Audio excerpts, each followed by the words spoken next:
e agradecer a Jesus, nosso Senhor e Mestre,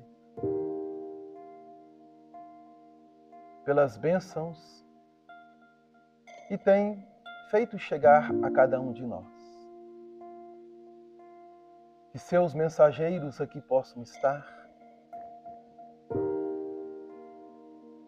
influenciando-nos de forma positiva, a termos uma melhor compreensão dos ensinamentos desta doutrina consoladora, que tem nos esclarecido na busca do bem e na busca, Senhor, de nos tornarmos a cada dia cidadãos do universo. Que a vossa paz nos envolva, envolvendo este ambiente, e que possamos irradiar essas energias aos nossos lares, a todos aqueles irmãos e irmãs que conosco caminham nessa atual existência, estando no plano físico, tanto quanto no plano espiritual. E que a vossa luz, amado Mestre Jesus, seja o farol a nos guiar. Esteja conosco, hoje e sempre, que assim o seja. Então, como eu disse, Justiça Divina, pelo Espírito Emmanuel, através da fotografia de Francisco Cândido Xavier. Essa obra está estudando a quarta da codificação espírita, Céu e o Inferno, ou a Justiça Divina segundo o Espiritismo. A cada lição, Emmanuel extrai um comentário do que fora lido em 1961, quando Francisco Cândido Xavier, na cidade de Uberaba, reunia com os amigos, dentro da comunhão espírita da prece, para estudarem essa obra, Céu e Inferno. Reuniões que aconteciam 2 vezes por semana, na segunda-feira e na sexta-feira. E era sempre lido ao acaso.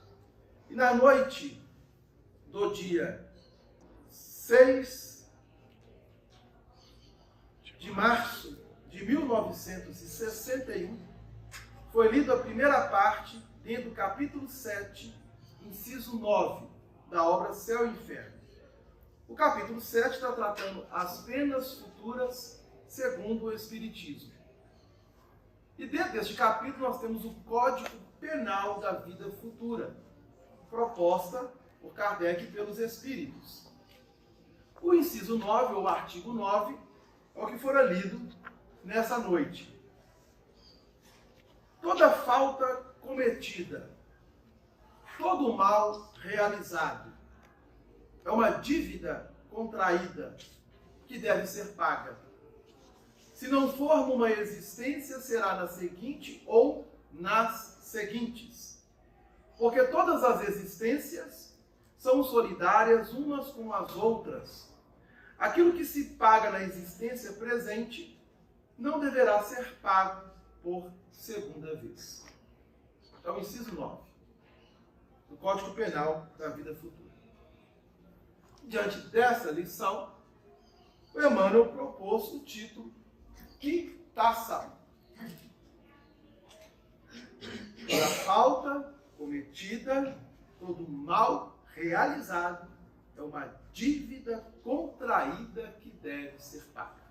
Bom, até aí está tranquilo para todos nós, porque hoje estamos tendo uma consciência de tudo aquilo que estamos realizando de errado, necessitamos consertar, refazer, reparar.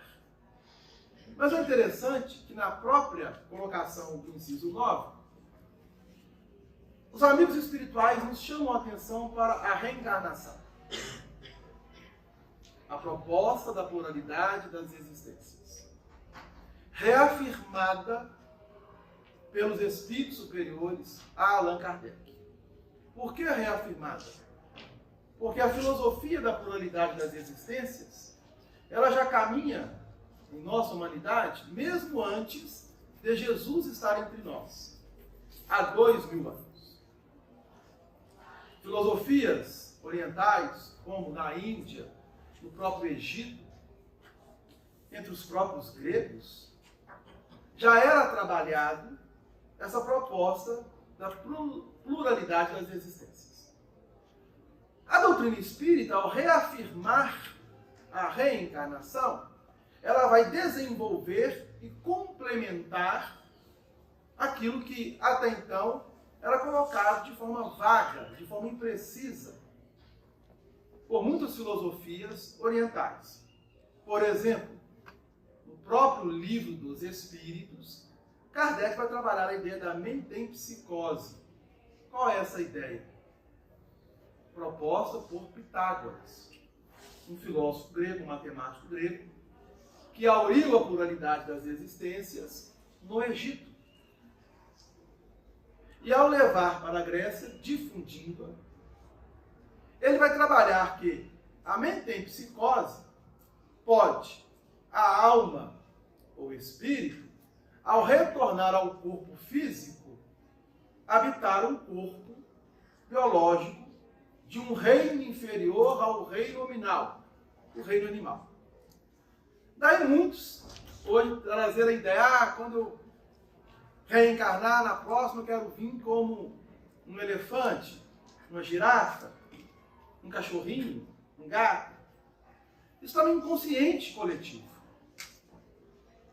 Só que, à medida que o espírito evolui, o espírito se desenvolve, ele vai arregimentando valores e conquistas em si mesmo, o qual não é permitido pela lei retroceder, retornar a um reino que já foi passado, já foi trabalhado.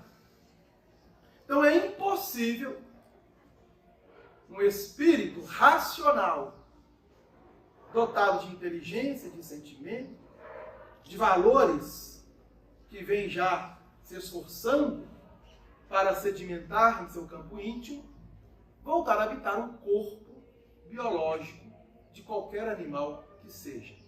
Então, isso não procede. E o próprio Kardec trabalha isso em O Livro dos Espíritos. Bom, mas quando falamos de reencarnação, é preciso considerar também que Jesus ensinou-nos,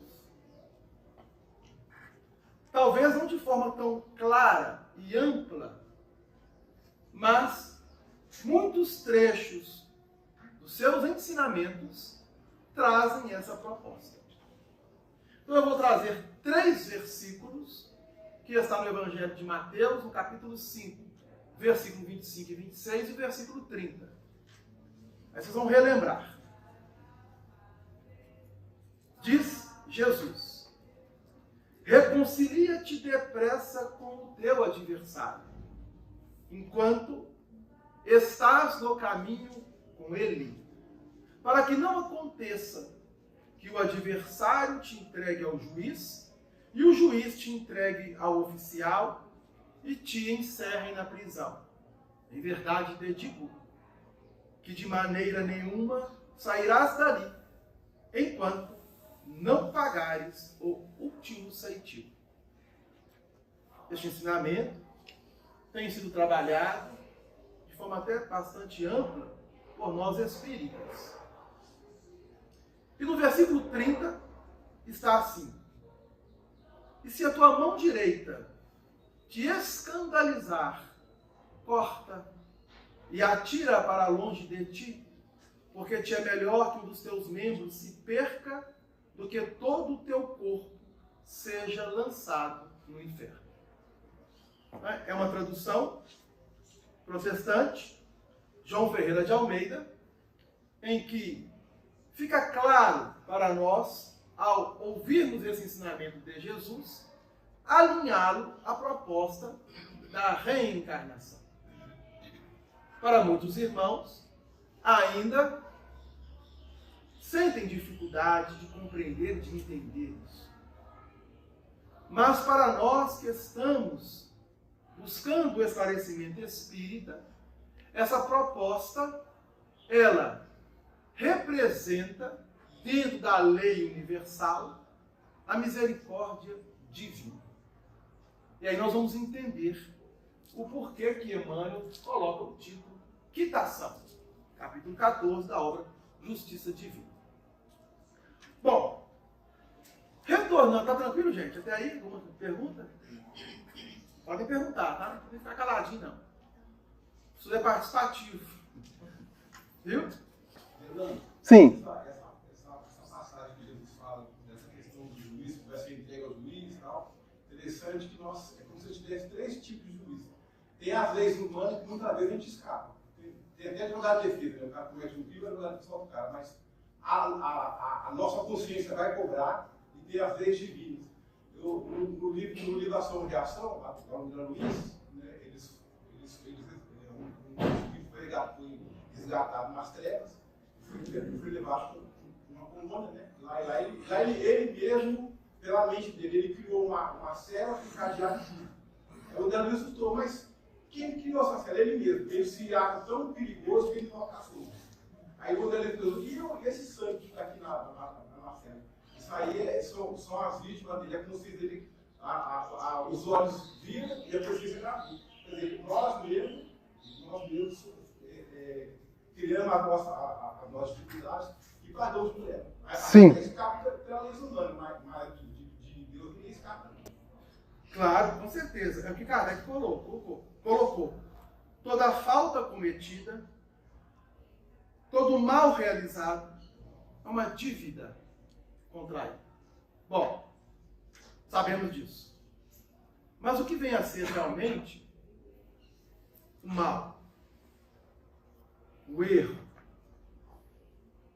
Apesar de termos já hoje uma consciência já bem definida em relação àquilo que é certo, àquilo que é errado, não podemos esquecer que continuamos a caminhar. E por mais que nós possamos dizer que já é o suficiente o conhecimento, já nos basta, seria um erro muito grave. Pelo seguinte fato: o espírito é imortal.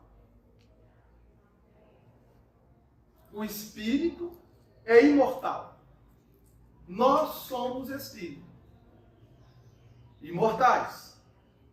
Diante da imortalidade, estaremos neste processo de aprendizagem. É o primeiro campo trabalhado por Jesus como um piso que cada um de nós devemos conquistar. Humildade.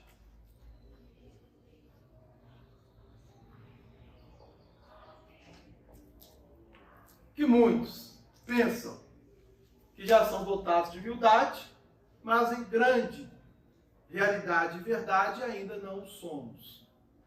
Estamos longe da verdadeira humildade. Não, mas está pegando pesado. Não estou. Nós vamos tranquilo. Porque a reencarnação vai nos mostrar essa realidade. A nossa reencarnação nos mostra essa realidade. Então, o primeiro piso para buscarmos alinhar a lei divina a nós é trabalharmos a humildade. De nos posicionarmos de que estamos num processo de aprendizagem. Por mais que eu tenha um conhecimento amplo, nós não sabemos nada. Nós não sabemos nada. Mas o que sabemos já é o suficiente para que não venhamos mais a cometer certos tipos de erros que vimos e ainda continuamos a cometer. Porque toda falta contrai-se uma dívida e essa dívida necessita ser quitada. E nós só sairemos de uma situação em que nós nos colocamos quando saudarmos todo o débito daquela situação. Quem fala isso? Delano não. Jesus, no versículo 26 do capítulo 5. Em verdade te digo, enquanto não saudares, não sairá o último sentido. Bom, mas vamos caminhar. O Emmanuel, ele vai dizer assim: todas as contas, quando fala em conta, está tranquilo para a gente. Nós lidamos com conta diariamente. É a verdade ou não é? Mal você paga uma, já chega a outra. Agora parece que tem que estar tão rápido. Você já chegou a conta. Está difícil. Mas todas as contas, tirando do plano físico, as que nós precisamos saldar, mas a nível moral, todas as contas a resgatar pedem relação direta entre credores e devedores. Então isso é muito importante. Quando nós cometemos um erro, como nós cometemos um mal, seja ele qual for, a primeira pessoa a ser prejudicada somos nós mesmos. Primeiro ponto. Ninguém faz nada contra ninguém. Tudo que fazemos é contra nós mesmos, diante da lei divina. Mas, no campo prático, em que estamos operando dentro de relações, obviamente que dentro dessa convivência entre inúmeros corações, nós vamos ativar sentimentos não tão bons nas pessoas. E esses sentimentos não tão bons criam uma série de situações conhecidas por todos nós como frustrações, mágoas, ressentimentos, ódio, desprezo. Não é assim? E aí vai, se nós formos colocar no quadro aqui, o quadro não caberá. Agora, eu tenho que ter a responsabilidade diante de mim, primeiro, naquilo que eu estou levando ao outro. Este ensinamento nós temos em Jesus.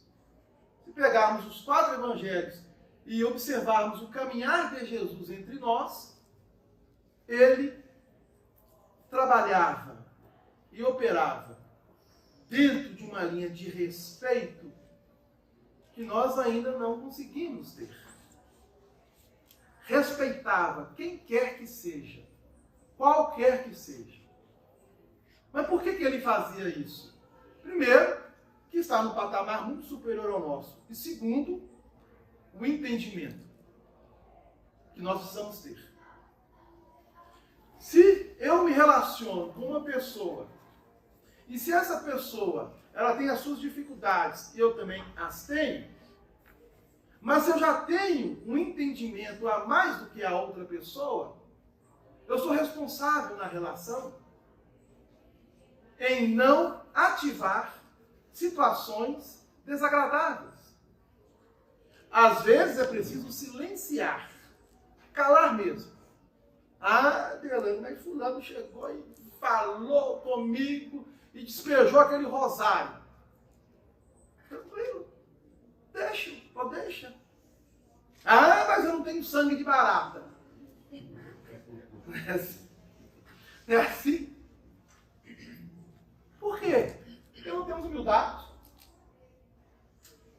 Porque o orgulho, o egoísmo, a intolerância ainda se faz presente no nosso campo íntimo.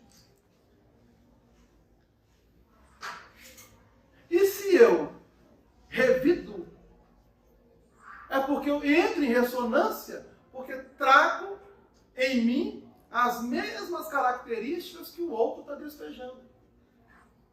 Porque se eu não as tenho, não vai chegar até mim, não vai atingir.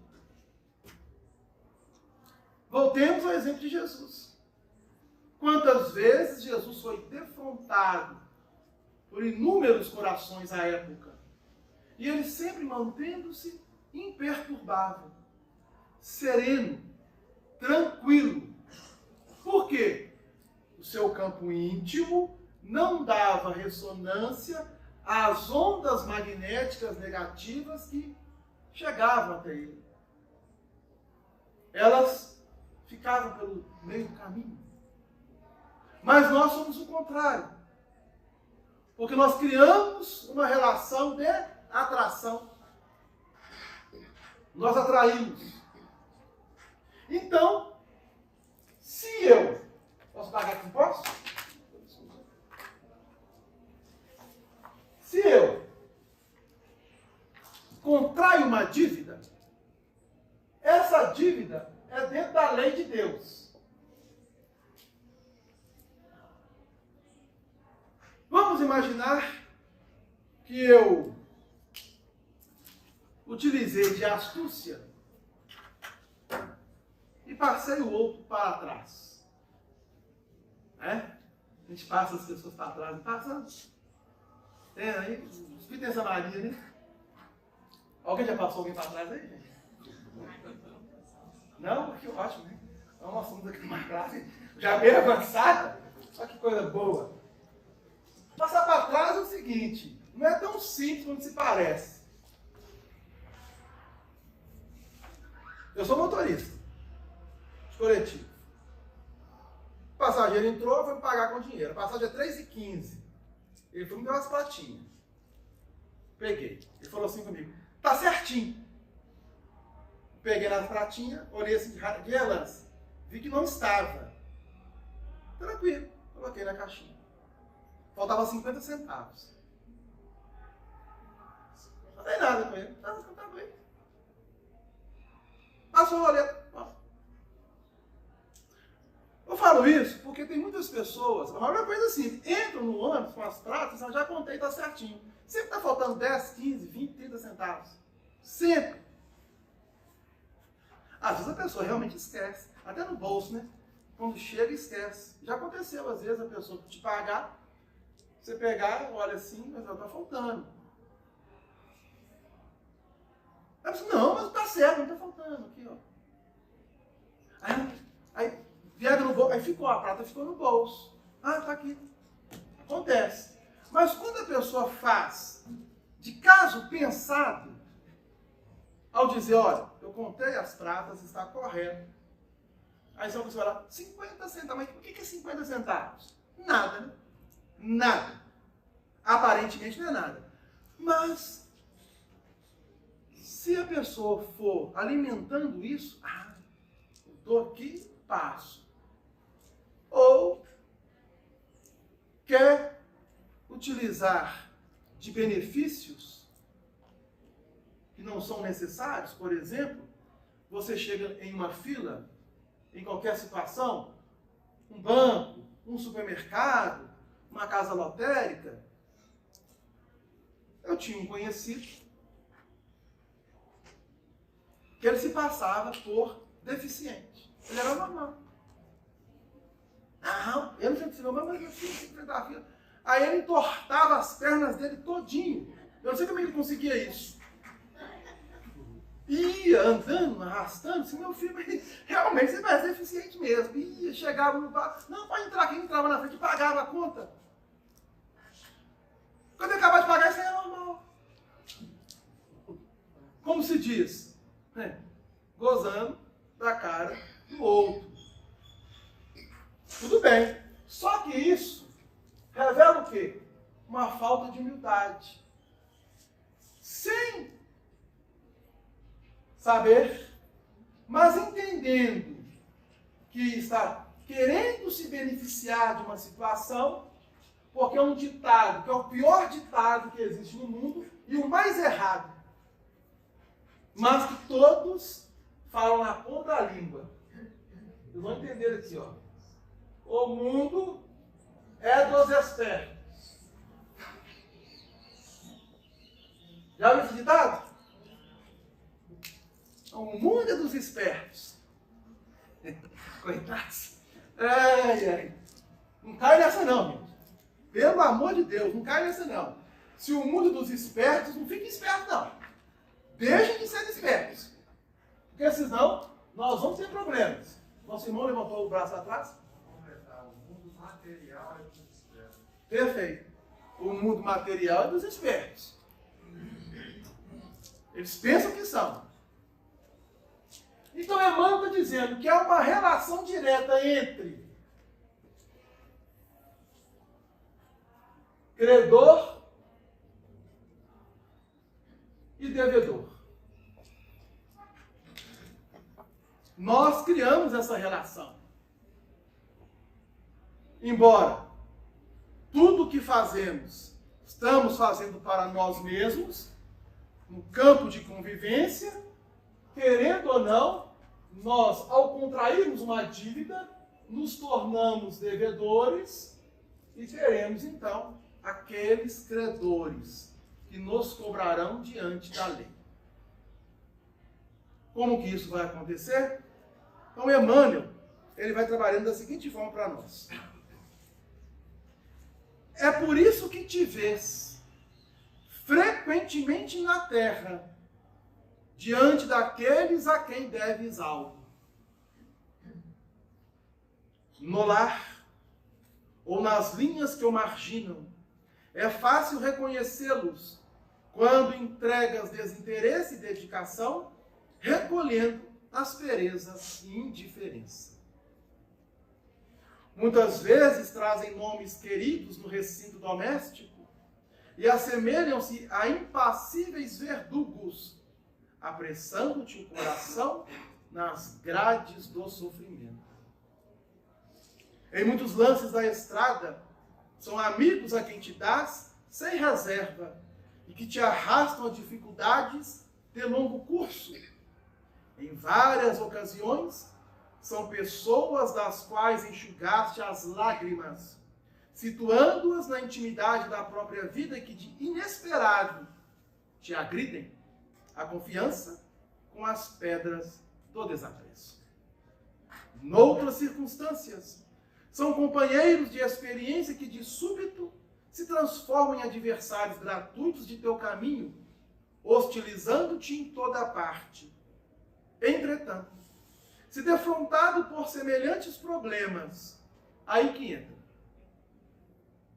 Se defrontados por semelhantes problemas, é indispensável que te municies de amor e paciência, tolerância e serenidade, para desfazeres a trama da incompreensão. Guarda a consciência no dever lealmente cumprido, e haja o que houver, revela os golpes com que te firam, ofertando-lhes o melhor sentimento, a melhor ideia, a melhor palavra, a melhor atitude. Água cristalina, pingando gota a gota, converte o vaso de vinagre em vaso de água pura. E se depois de todos os teus gestos de fraternidade e benevolência ainda te perseguem ou te injuriam, abençoa-os. Em prece continua adiante, fiel a ti mesmo, na certeza de que humildade, na hora da crise, é nota de quitação. Humildade, na hora da crise... Apaguei, humildade, vou ter que voltar de novo a palavra, né? Humildade, isso, na hora da crise, é nota de quitação. Porque quando nós saudarmos o débito, acabou. Não passamos por ele de novo. É o que Kardec nos revela aqui. Ó. Aquilo que se paga na existência presente não deverá ser pago por segunda vez. Então, quando você elimina um débito, acabou. Ah, mas eu posso criar outro? Pode. Daí o cuidado, a vigilância. Em relação ao que não se materializou a nível consciente, às vezes inconsciente. Você adquire esse débito pensando, gesticulando algo, articulando algo com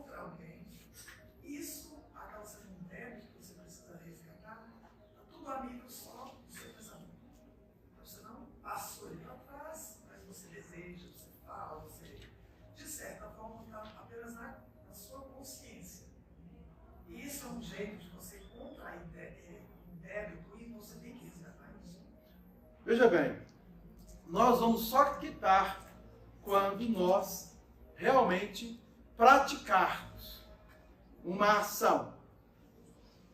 Praticou a ação, não tem como voltar atrás, tem? Mas se ainda está no pensamento, você pode frear a consumação daquela ação. Pode ou não pode? Pode. Mas isso não quer dizer que você está livre de cometer se tiver uma oportunidade. Por quê? O pensamento é uma força tal qual quando você o faz pelas próprias mãos. Porque o nosso pensamento, ele é ainda muito instável, oscilante. O nosso pensamento não é regular. Nós estamos em altos e baixos. Então, às vezes, somos defrontados com situações que a gente fica realmente meio que chateados, nervosos, né? Xingamos, soltamos os cachorros, como diz o ditado, mas depois nós nos refazemos. Não é assim? O problema é você ir alimentando essa situação até o ponto de consumar a situação. Para o plano físico, ninguém vai saber o que você está pensando. Eu não sei o que você está pensando. Alguém sabe o que eu estou pensando? Porque eu posso estar falando aqui pensando 1000 coisas. Eu não sei o que cada um de vocês pensa. Mas há espíritos que nos acompanham, nos observam e sabem o que nós estamos pensando. Os maus zombam e vão fazer de tudo para que nós nos atrapalhemos e cometemos os erros. Os bons estarão nos aconselhando e nos inspirando aquilo que é positivo para não cairmos nos erros. Delane, vale a pena pensar no que o Robert está falando, aliado no que o Valdemir falou, que enquanto está só no nível do pensamento, ele ainda não tem esse débito para quitar de forma efetiva. Mas ele pode imprimir, né? Plasmar este pensamento, influenciando outros a fazerem e também atraindo o processo obsessivo que vai ser a verdadeira prisão, que lá no livro, né, que o Valdemir citou, ele vai criar essa prisão mental para ele, ele vai estar preso a esse processo. Então, graças a Deus, enquanto está no pensamento, ainda a gente pode modificar. Podemos e modificar. temos a ajuda dos nossos mentores para nos auxiliar a sair deste nível de pensamento. Mas se não sairmos e desencarnarmos, será a nossa prisão. Aí, você alimentou isso tanto que sai do corpo. Qual que é o seu pensamento? É aquele com que você se manteve durante toda a sua existência. O cuidado que nós devemos ter com aquilo que nós estamos pensando é muito sério. E nós, espíritas, precisamos ter mais ainda uma seriedade, porque nós estamos entendendo que devedor e credor necessitam se reajustarem. E para se reajustarem, precisarão andar juntos, caminhar juntos. Muitas vezes, o adversário de ontem pode ser um afeiçoado do ponto de vista corporal, parentesco corporal. O Kardec diferencia muito isso no capítulo 14 do Evangelho segundo o Espiritismo, quando ele nos ensina parentesco corporal e parentesco espiritual. Então precisamos estar trabalhando. Você queria falar, Ademir? Eu vou contar um caso. O cara no final da pesquisa, ele estava perguntando se a pessoa pensar numa coisa assim, ela está entendendo. Porque muitas coisas, por exemplo, a pessoa sempre inveja do outro, passa resumando. Uma pessoa vai viajar o padrão com marca por esse acidente. Para as leis humanas não tem nada a ver, mas para a lei divina tem, como você pensou. Eu vou contar um caso que aconteceu na minha família, não vou falar quem era, eu contra o milagre, mas não contra o santo. Não dá o nome do santo, não. Essa pessoa, lá de São Paulo, né, e ela passava muita dificuldade. Era minha família. Aí o Mário Zé trabalhava na aeronáutica, passava comigo muita dificuldade, viajava muito, e um amigo dele comprou um caminhão novinho. Né, chegou lá e na casa do pessoal, o seu marido não tem condição de comprar um caminhão desse, eu estou dando ele comprar. E ela estava passando muita dificuldade, ela mesmo falou comigo, que era uma pessoa assim, cuidado para você não sair aí, não arrebentar a cara na esquina. Você viu que o negócio aconteceu e a gente ficou sabendo. Aí ela foi no centro espírita de São Paulo e falou para ela, você vai lá no hospital tal, quarto tal, e peça perdão para o plano de tal. Eu disse, o que aconteceu? Você não estava sabendo, não? Ele só da sua casa e bateu o caminhão no primeiro poste. Aí você, mas eu não desejei não, mas você pensou. E desencarnados que estavam próximo de você foram lá e julgaram a energia que você pensou e ela só pensou. É nem para se tomar, ela só pensou. Cuidado, você não. Eu nem estava perto de pessoa. Eu nem conhecia essa história que você. Não conheço, não. Falando aí. Pensamento forte, né? O pensamento tem força. O pensamento tem força. Nós sabemos disso. Só para reforçar essa questão da influência dos nossos pensamentos, dos elementos externos, a gente sabe que há pessoas, principalmente hoje, que têm estimulado o ódio nas sociedades, figuras públicas, né? E quando nós sequer falamos, mas concordamos com a fala dessas pessoas, nós seremos cúmplices de tudo o que ocorra diante desse estímulo ao ódio. Sim, porque nós estamos somando na atmosfera que nos envolve uma energia tão densa, tão pesada, que se nós não tomarmos cuidado, nós atraímos esse campo de energia. E se nós estamos fragilizados emocionalmente ou tendo algum tipo de problema, nós podemos sofrer efeitos desta ação. Então, por isso que o pensamento, ele precisa estar alinhado com aquilo que Jesus ensinou-nos. Isso é muito sério.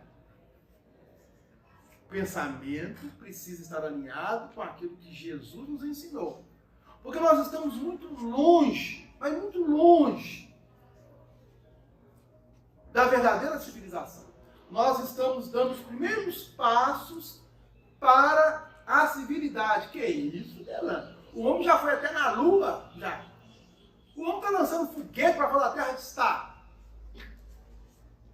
Nossa, a medicina está adiantada? Está. Nossa, hoje você faz cada coisa que há 10 anos atrás você não fazia, com os recursos tecnológicos, fazemos. Mas nós estamos tão atrasados. Mas tão atrasados. Se nós, mas você está pegando pesado. Não estou. Os espíritos nos revelam isso. A nossa civilização é atrasada.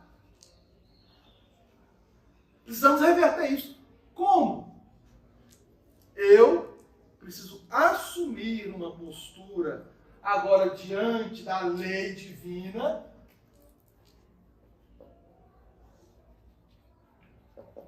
porque eu estou me conscientizando.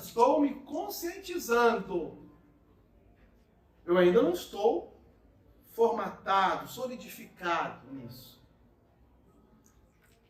Dessa palavrinha, reencarnação. Por quê?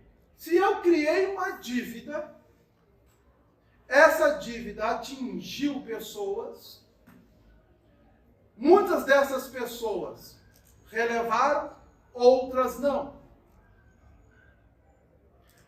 Eu desencarno.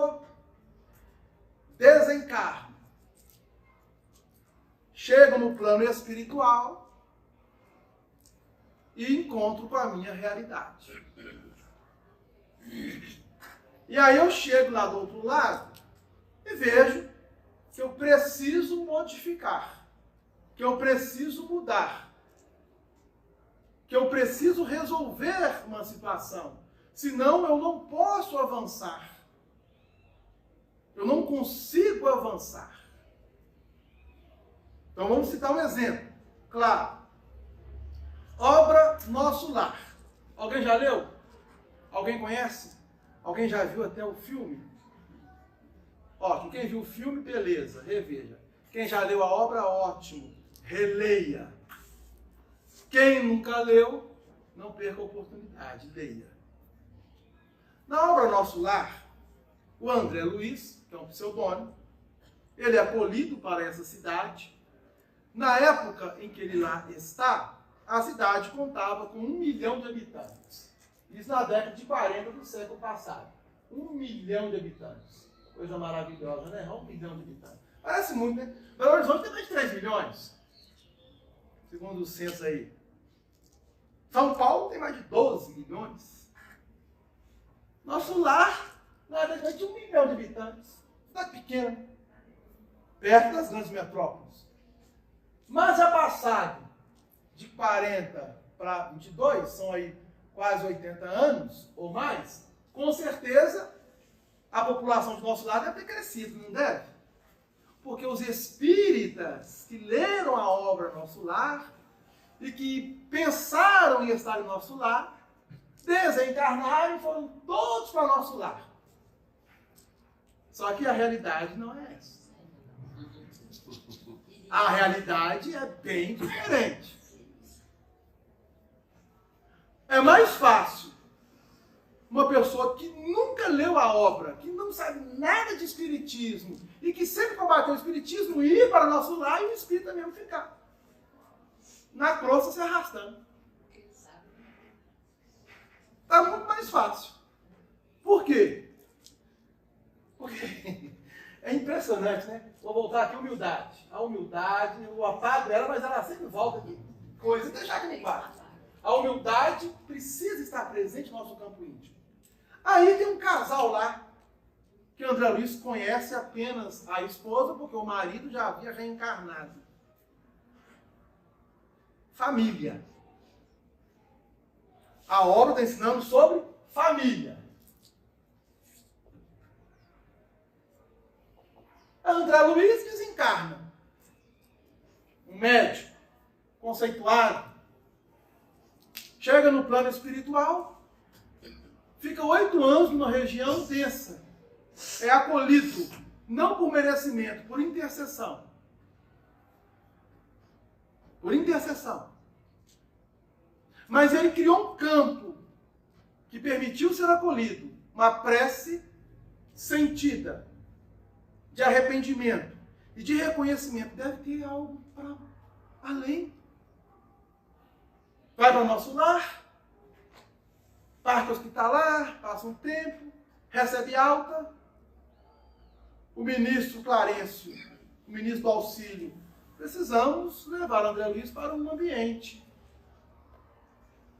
Preocupado, porque ele não tinha condições de estar em Nosso Lar. Ele estava lá por intercessão da mãe e de alguns amigos espirituais. E ele questiona, mas por que minha mãe e meu pai nunca veio me ver? Aí o enfermeiro que o cuidou diz a ele, olha meu irmão, sua mãe sempre esteve com você. Antes mesmo de desencarnar, a mãe velava. E a irmã, que ele não conheceu quando estava no plano físico, atuava em favor dele. Só que o campo mental dele não dava sintonia.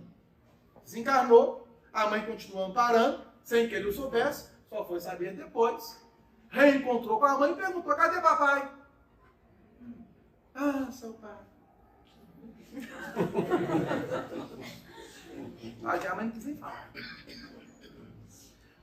A gente precisa estar atento aos detalhes. Porque quando a mãe entra no quarto, a mãe habitava uma esfera superior ao Nosso Lar. Ela estava rejuvenescida, muito mais moça, muito mais vivaz, ativa, questões do corpo perispiritual. Mas quando ela entra no quarto e André Luiz a vê, ela mentalmente coloca em corpo perispiritual a mesma mãe com as características que o corpo físico tinha quando André Luiz a viu pela última vez. Até com a mesma vestimenta. Olha para você ver. André Luiz abraça, beija, chora. E a mãe também. É mãe. Pergunta do pai, ela fala. De duas irmãs que já haviam desencarnado, e a mãe fala. Todos separados no mundo espiritual. Uma família desencarna, todos separados no mundo espiritual. Estavam reencarnados. Aí André Luiz é levado para a casa de Lísias, uma outra família. O enfermeiro que o ajudou, e o Clarence pergunta, olha, preciso arranjar um lugar para que você fique. Não, o local já está certo. Aonde? Em casa. Minha mãe vai recebê-lo como um filho. O Clarence abraçou Lísias, muito bem, Lísias, você está de parabéns e tal. Ótimo. E ele pega o André Luiz e leva para a casa dele. André Luiz chega na casa de Lísias, vê a mãe de Lísias, conhece mais duas irmãs de Lísias. E fica sabendo que o pai de Lísias, que até há pouco tempo se encontrava entre eles, já estava reencarnado. Uma família que viveu no plano físico, todos desencarnaram e todos reencontraram na cidade Nosso Lar. E a mãe de Lísias fala assim para André Luiz, senhora Laura, eu estou esperando minha última filha chegar da terra, Teresa, que quando ela chegar eu reencarno. Para ela assumir o meu lugar aqui. Coitada, Teresa vai desencarnar, vai ter que descansar, ela vai desencarnar e assumir o lugar de Laura. Nos trabalhos a fazer, já está tudo combinado, tudo acertado. E a própria Teresa já sabia, sabe por que a Teresa já sabia? Porque quando nós dormimos, a alma se emancipa do corpo pelo sono. E vai para os ambientes aonde cada um de nós colocamos o nosso tesouro. Somos atraídos por aquilo que nós estamos alimentando no campo íntimo. É uma lição para nós. E, no decorrer da situação, o André Luiz pergunta, porque ele vê a senhora Laura muito espiritualizada, ele sabe que o nome do marido era Ricardo, seu dono, que já estava reencarnado, e Laura então vai contar para eles como se deu o processo e o motivo de Ricardo ter reencarnado e ela teria que retornar. Porque os dois, marido e mulher, que foram no plano físico, reencontraram lá no plano espiritual, se programaram para voltar de novo ao plano físico, se reencontrarem, namorarem e receber de novo os mesmos filhos. Para continuar avançando. Olha que coisa maravilhosa. E aí ela vai comentar com eles, olha, eu e Ricardo começamos a ter sonhos de vidas passadas. Flashes de vidas passadas. Eu acordava assustado, de repente ele acordava assustado. Então, a pessoa acha que vai chegar, vai desencarnar e não vai ter um dormitório para dormir? Vai. Porque o livro está nos narrando uma vida normal, porém numa dimensão espiritual. Porque aqui é a cópia do que está lá e não o contrário. Lá é a realidade, aqui é o xerox. Então, quando deixarmos o corpo, nós vamos nos encontrar com a nossa realidade. Então, não adianta mascarar. Não adianta. Aí, eles foram levados para o Ministério do Esclarecimento, onde eles receberam choques, vou usar essa palavra, no campo mental e os amigos iam observando-os. Como que seriam os comportamentos dos dois ao receber esses choques para que as reminiscências voltassem gradativamente pelos sonhos que estavam tendo. Foi feita uma avaliação. Eles recebem um choque, continuam trabalhando, até que é avaliado que eles estão em condições de receberem informações de 300 anos. Eu e Ricardo tivemos a permissão para que a nossa consciência voltasse a 300 anos e retivesse nela todos os acontecimentos atuais, com o que nós estamos pensando agora. A lembrança integral de suas existências, plano físico e plano espiritual de 300 anos. Aí, eles chegaram no departamento de esclarecimento, o guia, o irmão, foi lá no fichário, no arquivo, pegou e entregou para a senhora Laura. Toma, senhora Laura. Um chumaço de folhas assim, desse tamanho assim. Ela pegou, não consigo nem carregar. Pegou do Ricardo. Toma, Ricardo. Ricardo pegou, se importar mais pesado ainda que o homem. Ele é um pouco mais difícil que mulher, ele é mais pesado ainda. O que é isso? Vocês receberam as reminiscências, flashes, de 300 anos para trás. Aí está na íntegra tudo o que fizeram em 300 anos atrás escrito, como se fosse um livro. Leiam, anotem as coisas principais, se estudem. Laura e Ricardo foram para casa, trabalhavam, voltavam para o lar, faziam as preces, os estudos, e Laura ia ler o livro dela e Ricardo o livro dele. Coisa boa, coisa maravilhosa, né? Casal bonito. E aí, Laura, já leu o seu? Estou terminando, Ricardo. Já terminou o seu? Já terminei. Que homem que essa... Às vezes nem lê direito, passa nas páginas.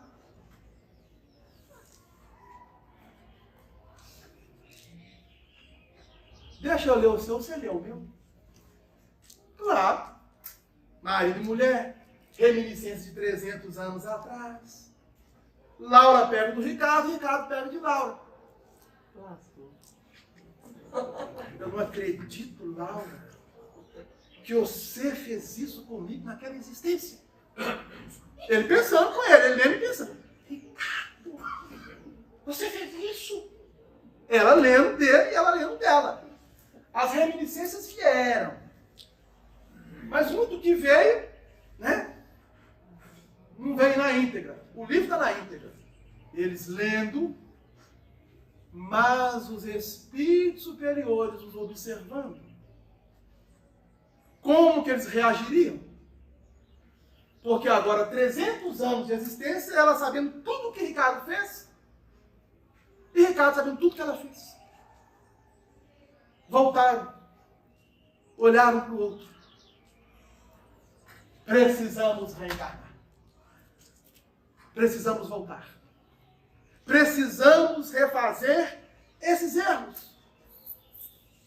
E assumi-los e consertá-los. Procuraram seus instrutores, avaliaram, reencarnaram.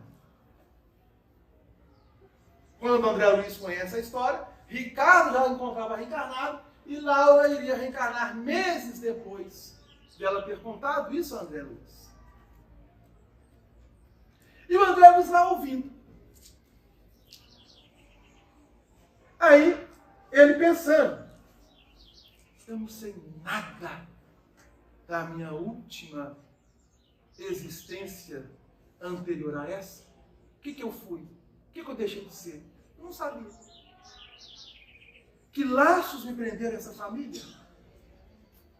O que eu construí com a minha atual família? Minha atual esposa, que agora não era mais esposa, Porque quando ele chega no plano físico, ele vê que ela já estava consorciada com outro. Ele pensava que ia chegar e ver os filhos pequenos, os filhos já estavam jovens, uma delas casada com um filho. Quando as situações modificam. E aí, a mente dele é fértil. E ele vê que a reencarnação é uma possibilidade para que o espírito cresça diante de si mesmo e das leis divinas. Então, olha, são detalhes ao nosso lar que a gente lê, a gente passa despercebido. Passa despercebido. Mas está lá. Duas famílias de André Luiz, toda desmantelada, e a de Lísias, unida, coesa. Só que a de Lísias procurando a lei divina, trabalhando humildade e conscientes de que necessitariam todos retornar para refazer os seus erros. Nós estamos tendo a oportunidade hoje de entendermos que somos espíritos e estamos agora, nós estamos reencarnados. Nós, os físicos. Porque tem uma plateia aqui muito superior à nossa, que são todos desencarnados. Às vezes muitos nem sabem que estão desencarnados. Nós estamos reencarnados. Estamos com a faca e o queijo nas nossas mãos, para partirmos e saborearmos aquele queijo. E aí podemos até fazer um cafezinho gostoso para tomar. Justo. Porque depois que desencarnar, não sei se vou tomar café, se vou comer queijo. Não sei. Né? Não sei como é que vai ser. Espero que não tome café nem come queijo, né? Porque se eu comer queijo e tomar café, vi que a situação está crítica no plano espiritual. Tomar café e comer queijo, não tem jeito. Nós estamos reencarnados, mas precisamos reavaliar a nossa posição diante dessa reencarnação. Se temos débito, quais são os meus débitos? O Emmanuel nos revela. Olha aqui, meu filho.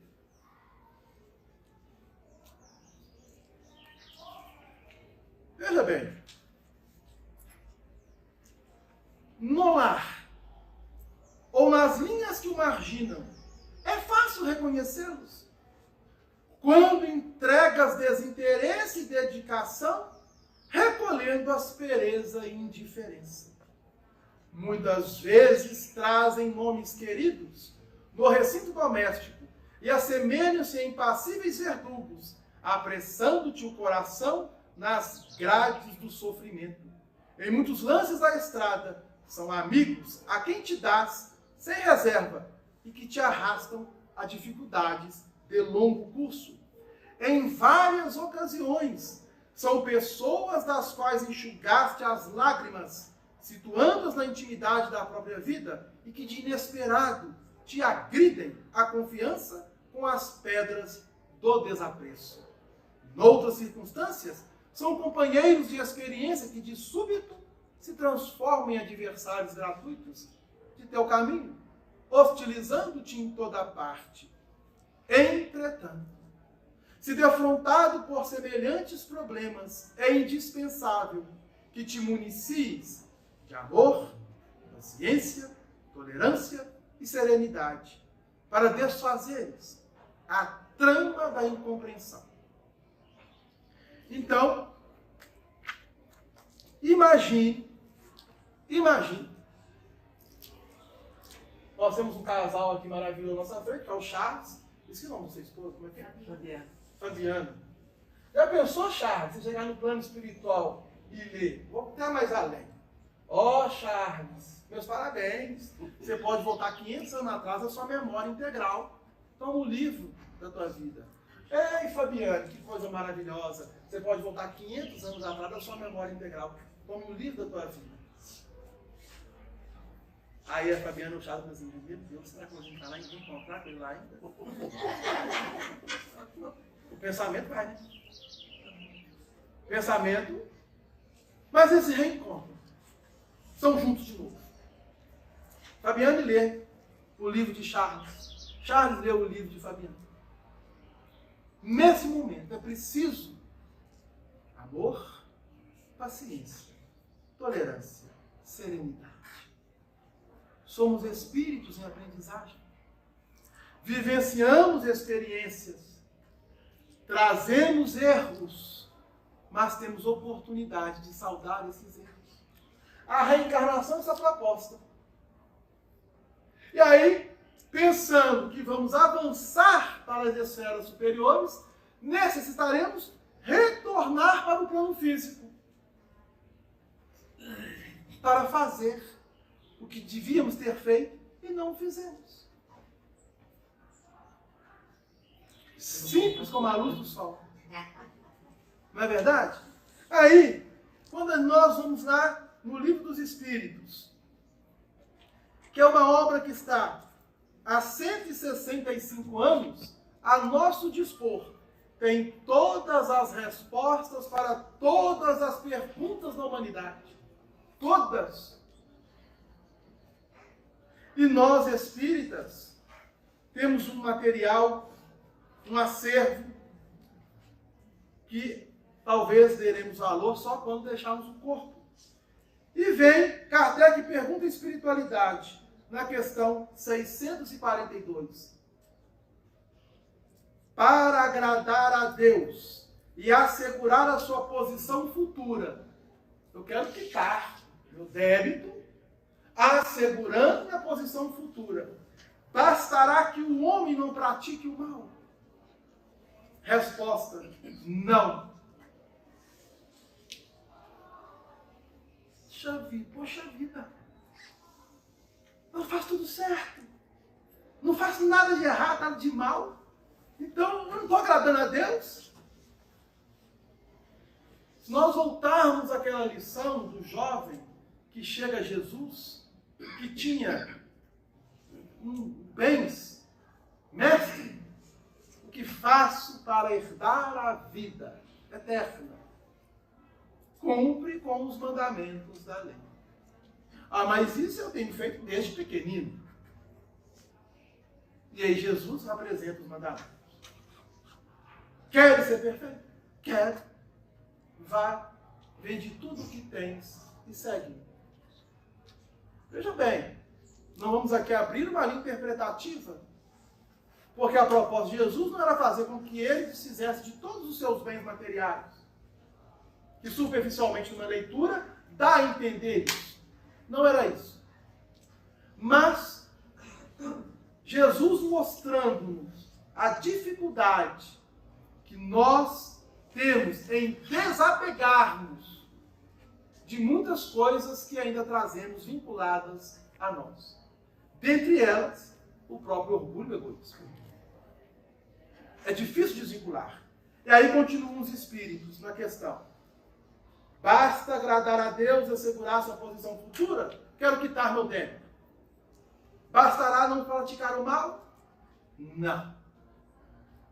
Cumpre-lhe fazer o bem, no limite de suas forças, porquanto responderá por todo o mal que haja resultado de não haver praticado o bem. Então, nós responderemos por todo o mal que derivou daquilo que poderíamos ter feito bem e não o fizemos. E não fizemos. E aí entra várias situações. Para terminar, porque o tempo urge,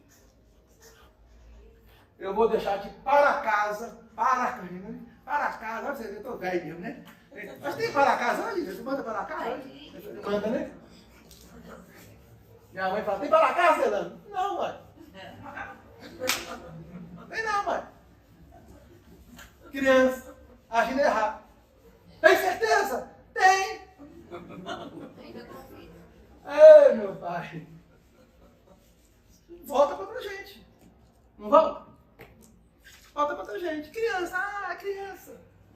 tem que corrigir. Tem que corrigir. Tem que ser firme. Como para casa, eu não vou ler porque o tempo não dá, a questão 1000 do Livro dos Espíritos. Quem chegar em casa vai fazer seus afazeres, depois vai ler a questão 1000. Eu vou ler a pergunta, a resposta. Eu vou adoçar a boca de vocês para que quando chegarem em casa tenham a curiosidade de ler a resposta. Já desde esta vida poderemos ir resgatando as nossas faltas? É a pergunta de Kardec. Desde essa vida, podemos iniciar o processo de quitação das nossas faltas? A resposta é longa. A resposta é longa. Questão 1000 do Livro dos Espíritos. Para casa. Alguma dúvida, gente? Copiou, Augusto. Alguma dúvida? Podemos encerrar? Sim. Essa questão número 1000 aí, a resposta deve ser assim, já passou da hora. Também, né? Essa é feita há 1000 anos atrás, né? Vocês estão atrasados 1000 anos. Eu tenho que passar uma coisa aqui. Então nós vamos fazer a nossa prece final.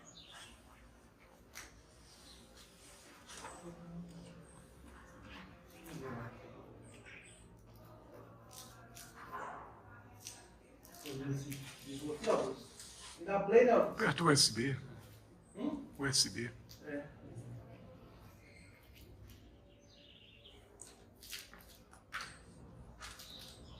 Agora vai, né?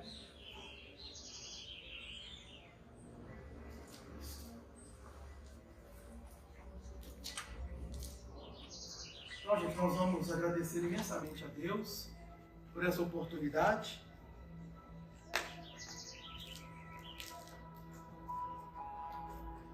Agradecendo a Jesus e aos nossos benfeitores pelas reflexões nesta manhã de domingo, o último do mês de agosto, onde setembro, já batendo a nossa porta, Senhor, e convidando-nos a olhar a natureza com mais carinho, pelo desabrochar das flores que enfeitam e perfumam as nossas existências no plano físico, tanto quanto as que existem em formas e espécies muito mais adiantadas nos planos maiores, a buscarmos este caminho, Senhor, de transformar aquilo que ainda trazemos como erro em acerto, em defrontarmos com coragem a nossa consciência, reavaliando os nossos obstáculos e aprendendo com eles a ter um discernimento melhor, para avançarmos em Teu Evangelho, que tem nos nutrido, Senhor, em comunhão com a doutrina dos Espíritos. Jesus, querido e amigo, que a vossa paz nos envolva, envolvendo este ambiente, irradiando essas vibrações aos nossos lares, para que lá possamos dar continuidade ao muito que temos recebido nesta manhã de hoje. Se conosco, Jesus, hoje e sempre, que assim o seja.